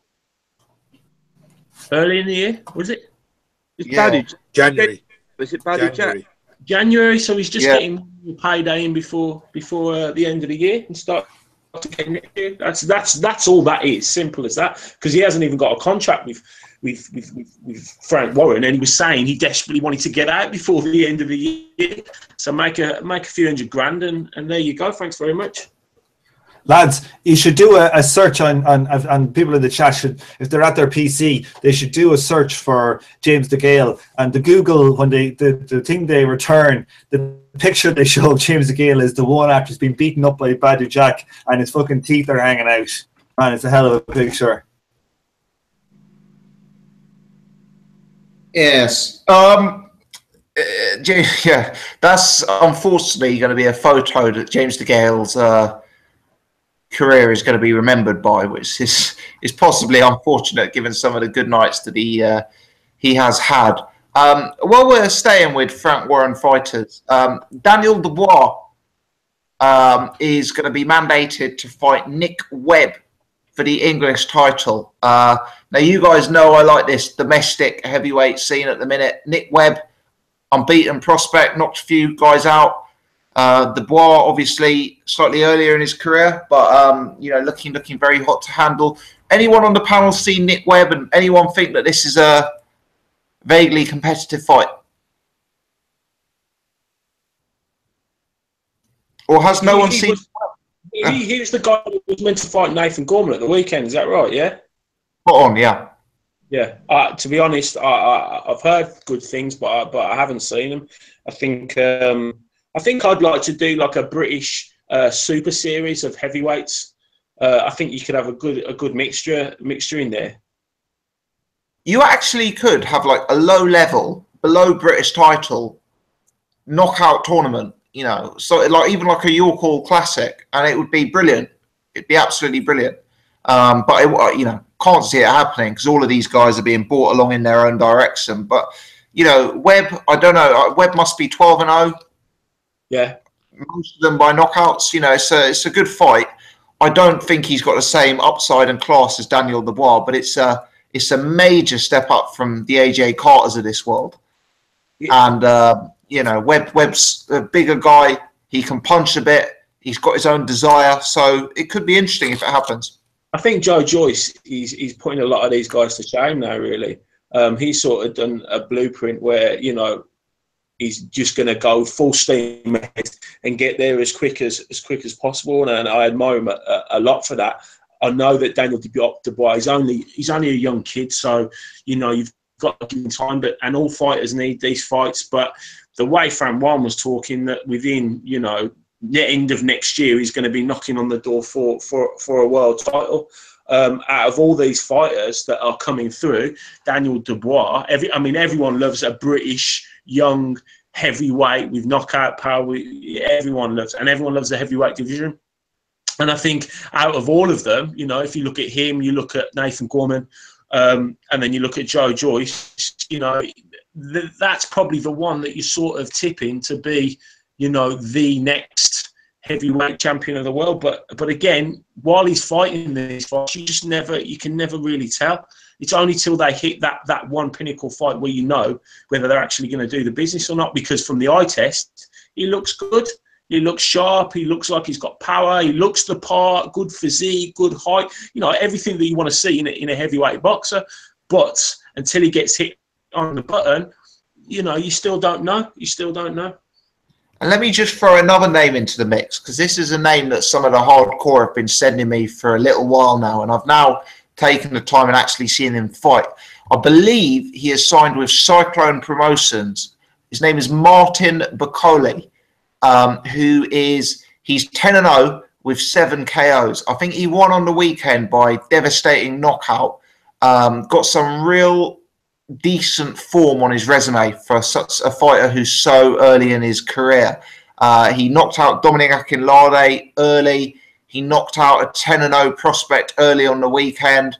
You know, not instantly the most athletic when you look at him, but he's another guy who can become real live in this British heavyweight mix. And you know, you've got guys like Sexton and Allen, but some of the talent coming through, you know, Coley, Gorman, Webb, Dubois, Joe Joyce, Tom Little, you know, the winner of that fight. There's some real good matchups to be made, and I'm enjoying it, even though it is a level below. And, you know, you can almost throw the likes of David Price, Sam Sexton, Ian Lewison, Derek Chisora, you know, they're not a million miles off these kind of fights either. So hopefully some good classes to be made in the new year.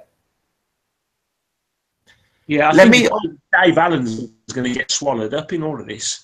And when you look at the stand of those fighters that you're talking about, and you see Dave Allen and the publicity he gets, and even though he's generated it by himself, but getting on those big cards, it's quite crazy how long his career is actually going to last. You know, he's going to be, the way things are going, a British journeyman for British level. Yeah, I mean, these guys coming through do appear to have a higher upside than Dave Allen. And, you know, some of these guys coming through, Dubois, Joyce, Gorman, these could be world-level fighters one day. What Dave Allen does have is that at this point, he's ahead of them, rightly or wrongly. But Dave Allen needs to move very swiftly, because if he can get that Commonwealth fight with Leroy Thomas, if he can get a British fight with Sam Sexton, he needs to do that immediately, because I'll tell you what, by summer next year, it is literally going to be like, it's going to be deep water at that sort of level, I think. Yeah, most definitely. Mean, Jay's point there about until he fights somebody decent and gets hit on the chin is really valid. Look at Izu Agonu lately. I mean, look, when I watched Izu Agonu coming up, I really thought I thought a lot of him. I thought, you know, passes the eye test. He gets in with Dominic Brazil and gets knocked out, gets found out, you know, until a guy who comes up against, you know, a really elite fighter, or not even elite fighter, but, you know, a world level fighter. It's impossible to know. That's why the hype around Dubois is so ridiculous. You know, yeah, he looks great. He looks great knocking out guys he's supposed to knock out. You know, it's later on that we find out, you know, what the reality is, how far we can go. You know. Totally agree. And you know, to those of us who've been watching boxing long enough to see the rise and fall of the likes of Audley and David Price, you know that it only takes one punch in the chin and then the public's completely turned against you. But that's a topic for another day, perhaps. Guys, I didn't want to browse over. I didn't want to touch on this in too much detail because we're very much rumour mill. But have you guys seen, I know the Boxing Voice had some coverage that David Haye apparently has picked up some sort of injury. You know, what's your take? Do you think there's a high likelihood that David Haye could enter this fight carrying more injuries? Is he at the point now where he'll have to fight for the opportunity and for the money, even if he's got both arms falling off? I mean, Eddie Hearn's supposed to have phoned his trainer and been told that there's nothing wrong, but that, I mean, that doesn't mean anything. We were all told there was nothing wrong the first time. I mean, I think David Haye's shot. I think David Haye's done. I really do. I think he's just one of those guys who is just so injury prone. He's just so sort of like fucking fragile, you know, like I think the same thing could happen again. I think he has probably got another injury. The law of averages says he's probably got another injury, and yeah, he probably will fight anyway, and he'll probably limp around with Tony Bellew chasing him for 4 or 5 rounds again. To be fair, well, it's a cash out for him, David Haye, really. You know, there's 2 schools of thought. Either one, he's full of shit and that he's making it up, or he's blowing it up. So, you know, there'll be certain, maybe the way Tony Bellew will go into the fight, or, you know, for tactical reasons, or he actually has got a major issue again. Either way, if his leg was hanging off, David Haye would still fight, because he knows, you know, maybe if he wasn't fully fit and fully recovered after the Achilles, he knows he's only got a slot for this Bellew fight, and it had to be done quickly, and it had to get it done if he wants that fight again and to make the money. So there could be, like Paul said, you know, that he could be injured, but it's a cash-out fight. It could be his last fight ever before he retires, so let's make it a big one. Totally. Guys, another fight, and I'm moving it at a pace because still we haven't even got on to next week's boxing, but another fight that looks like it's going to be made. Lawrence Coley versus Isaac Chamberlain. Interesting fight for me. Slight memories of the Joshua versus White fight here, although clearly this is like a slightly lower rent version, possibly in terms of the quality on display and definitely in terms of the marketability of it.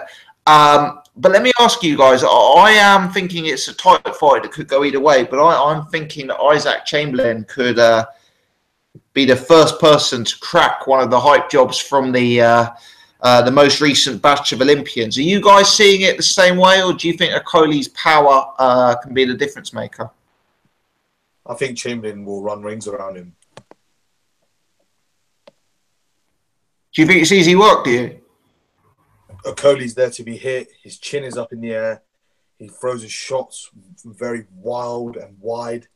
You know, Chamberlain looks very schooled. I know he sparred with Alexander Usyk, and he didn't do too bad in the spar. I saw some footage of it. He obviously was outclassed at times, but he didn't do too bad in the spar. So, yeah, I think he's a much better operator than Coley. He has a much better upside, let's put it that way.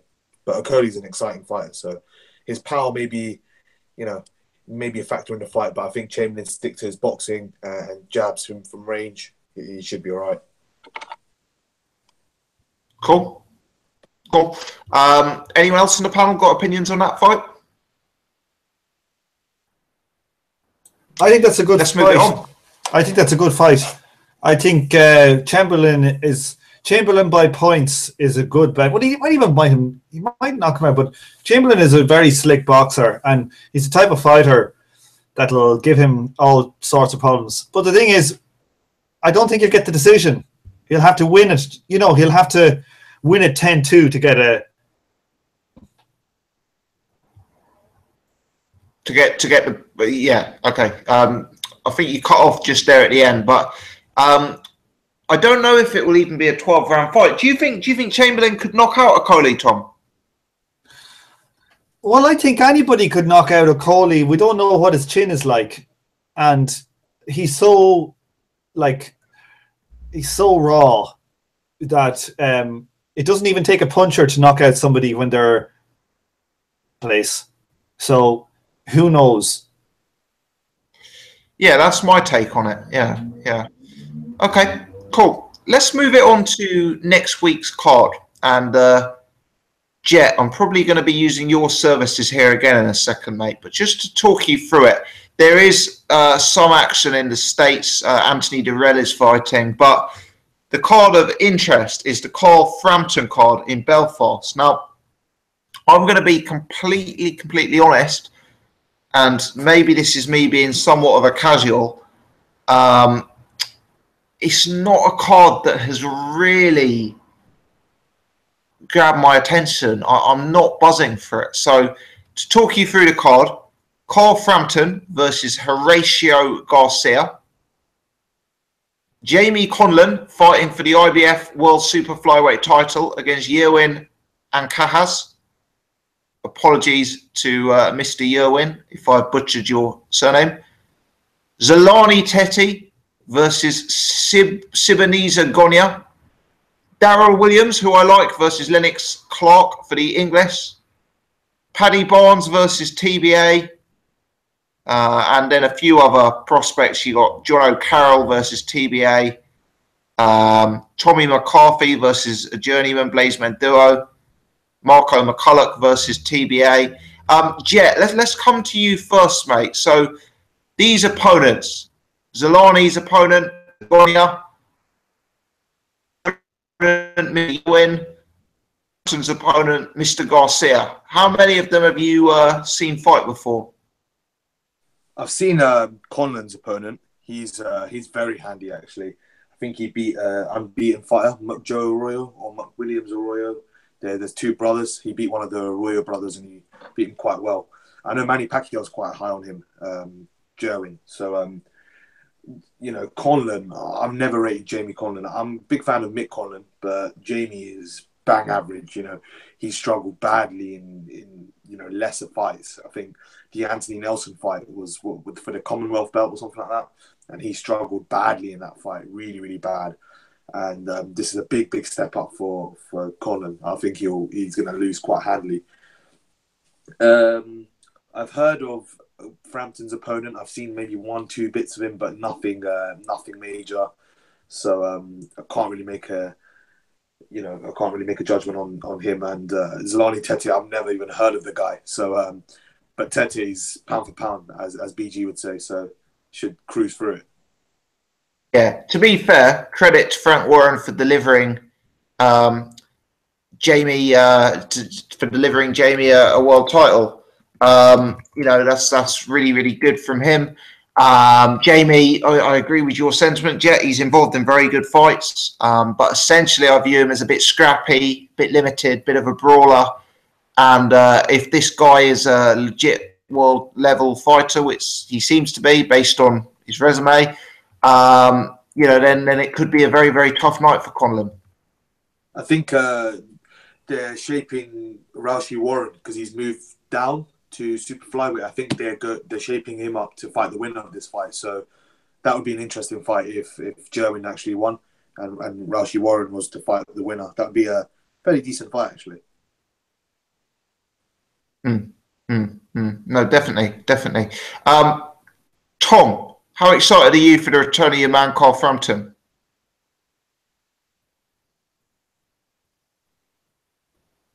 Tom, you're on mute, mate. Sorry.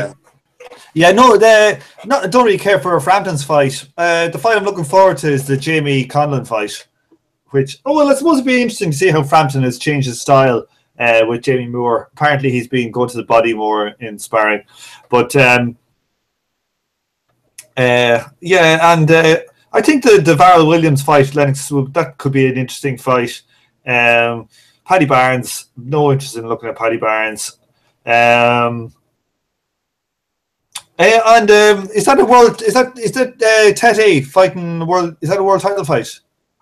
Yeah, I think Tete is defending his WBO belt. Yeah, his world title belt, WBO belt. On Darren Williams also. I think it's a fairly decent card, But Jamie Conlon fight, that could just be a fight of the year. He's always in good fight, so I think it looks on paper like a decent card. But the headline fight, that's the kind of the problem. Yeah. Is it anticipated to be very easy work for Carl Frampton, I guess? Yeah, it's probably just a warm-up fight just for his the big fights later down the line for next year for 2018. I would hope Darryl Williams also, a note on him. I wish he could move down to middleweight. He's a bit small for super middleweight, but he's a decent fighter at that English-British level. Yeah, I'm looking forward to seeing Tete, because I always like watching him fight and echo Jet sentiment. So I'm looking forward to watching Darryl Williams fight, actually. I think he'd be a real handful at middleweight. I don't think his style, works as well with being a smaller guy at the weight, but he's a good fighter to watch, Darryl Williams. Jay, what's your take on this weekend's card, mate? I think Frampton's an easy win. I'm with Irish Tom. Really, Conlon's the fight that I want to see. I kind of like Paddy Barnes. I think he's a curiosity to me, and I will be watching him. But it's no big shakes really. I don't think as a card itself. Yeah, definitely. Pleased to see Frampton back in the mix, mate. Or are you going to get more excited when you see him in a meaningful fight? Well, it's always difficult to get too excited when a fighter seems to be going down a level from where he's been operating. You want to see that momentum of fighting those big fights. So really, obviously, it's forever happening in boxing now. We're seeing it again. It's a showcasey type fight, isn't it? Just to get out and just to make some money and just to keep your name relevant, etc. So it's a nothing fight. You want to see them against those big opponents that you're used to seeing them against. Exactly, and hopefully Frank is in a position to deliver that next year with some of the names he has domestically. Paul, what about yourself, mate? Have you got any observations on this card? Any fights that you're particularly looking forward to? Tete, I'm looking forward to seeing Tete fight. I like Frampton. I don't know what's the opponent called again. Oh, I've just taken it off my screen. Actually, bear with me for 2 seconds. Horatio Garcia. No, I don't know him, but going by what you guys have said, was it Jet said he's pretty average. It's just going to be a routine. I like Carl Frampton. I really like Carl Frampton. But yeah, I'd like to see him. I wonder, I know he lost, but I mean, it's not like it was a really sort of bad loss. It's not like he's been out of the ring for ages. I wonder why he's sort of it's just a stay busy fight, I guess. But I also don't like, without a good reason, a long layoff, a really bad beating or whatever. I don't like to see fighters sort of fighting at world level and then fighting a nobody. It just, I don't know. It doesn't make much sense for me. I also don't like Paddy Barnes. I think Paddy Barnes is fucking garbage. Jamie Conlon, as has already been said, he's always in good scraps. He's usually get a bit of value out of him. other than that, it's there's not a hell of a lot this weekend, is there? It's only that, and is it Darrell fighting? Yeah, Darrell's fighting as well. I think from memory, let me just double check this before I say it. I think he's fighting Dennis Douglin, who we may recall as a former George Groves victim, if I recall. Yeah, but I seem to think that somebody else is on that card. I can't think who it is, but I'll pull up BoxRec and have a look down the card. I'm thinking one of the prospects, one of the quite excited prospects over there. I don't know. I don't think it's Jojo Diaz, but like somebody like that. Jamonte Clark, 12-0. Terrell Williams, 15-0. It might be Terrell Williams. Yeah, he's pretty decent. Okay. Is Devin? I've just seen in the chat. Let's see if I can find. I don't know if Devin Alexander is fighting this weekend. Maybe not. Let me just see. It looks like a quiet weekend. And to be honest, it's actually a quiet end to the month in the schedule of boxing. There isn't really, too much going on next week or the week after. I think it's waiting now till December that it picks up again. But there's been a few very, very busy weeks back to back. So, and obviously December itself is looking like a fairly busy month as well. So, yeah. Probably not the worst thing to have a little break, but there you go. Right, guys. Well, that brings us to the end of our schedule. Let me do a quick whip round and see if anyone else has got anything else that they want to add before we call it a night. Paul, what about yourself, mate? No, I'm good. Cheers, pal. Jay? All good, mate. Thanks, mate. Jet? I just wanted to say War Darch. War darts. Let's hope he brings it. Mr. Iris? Yes? Any final comments before we wrap up what has been a wonderful edition of the podcast? I'd just like to say that I hope everybody has a very happy Wednesday. Very cordial of you. Thank you, sir. Right. Thanks to the panel. Thanks for everyone for giving up their Wednesday nights. Full panel tonight, which is an absolute delight, and really appreciate all of your insights and commentary. Thanks to everyone who's been in the chat, and thanks to all the regular faces who are always there in the chat and always supporting what we're doing. Final call to please hit the thumbs up button. If you haven't done so already, please hit it now. If you're watching this after it's been uploaded to YouTube, please do that as well. Hit the subscribe button if you haven't done so already, so you can check out this. We do this every week, Wednesday at 8:30. You can also check out Jet's channel, which is the Boxing Discussions channel. Give him a look over there as well. Other than that, I will wrap it up for the week. Say thanks to everyone, and we'll be back very, very soon. Cheers, guys. Cheers, guys. Happy Wednesday. Slip slide.